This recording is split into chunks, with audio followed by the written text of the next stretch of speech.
What's going on, guys? Welcome back to a brand new video, and today we're talking about the 8 new fighters that were revealed in yesterday's Esports Boxing Club E3 reveal. Now, these guys weren't revealed in the sense of a fighter announcement reveal. These guys were on a huge list of names, and people were able to dig in deep into them and pause it and look through, and these were the 8 names that have been found so far. And like I said, guys, the more you dig into this little 2-minute video that they show at E3, the more you see, the more you're like, wow, there is some good shit here. And you know, thanks to Eli in the Discord and Mufasa, I think that's both, I have pronounced both your names, I hope I'm butchered. Thank you to you both for finding these names, and thank you to Eli for sending them to me. We're going to jump right into it with 2 prospects. First of all, we've got 10-0 with 6 KOs. Nikita Ababi, I don't know how to pronounce his fucking name. Yeah, another good middleweight to add to the game. You know, I'm not ever going to be mad if all 8 of these were middleweights or all 8 were heavyweights. I'm not going to be mad. There's still more fighters in the game, and that's still good. And it's always good to have some prospects like this. Speaking of prospects, we go on to 11-0 with 8 KOs. Super middleweight this time, Diego Pacheco. I hope I'm pronouncing his name correctly as well.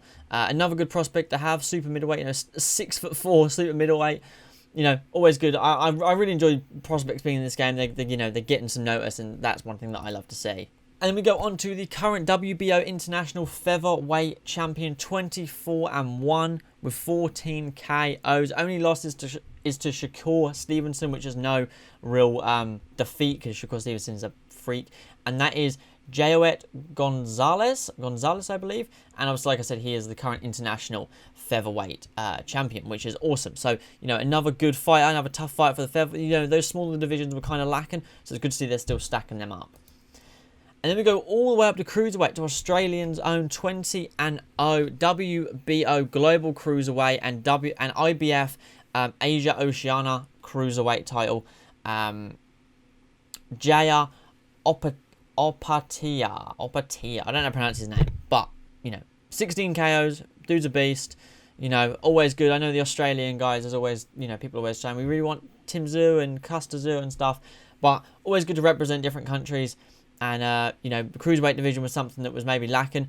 Maybe this would be someone to challenge Lawrence in that cruiserweight division on the game. So, you know, interesting. So I saved these last 4 because these 4 seem to be the kind of the big stars, if you will, of the reveal. Even though they're not the big names of the world, still some really cool names here. And right at the start, we've got 23-3 with 18 KO, Liam Williams. Yet again, in the middleweight division, Liam Williams recently come off a loss to Demetrius Andrade, and I mean, he did put it on Andrade in the later rounds. You know, he's a good fighter. I hope they make him tough as fuck. You know, he's obviously not the best middleweight, but I hope they make him tough. You know, the dude is resilient.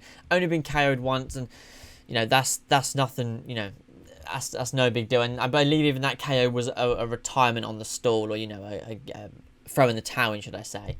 And then we go on to a bit of a veteran of the game, an inactive retired fighter, Anthony Mundine, 48-11 with 28 KOs. Alias just makes me laugh, as I just had to say. His nickname is The Man.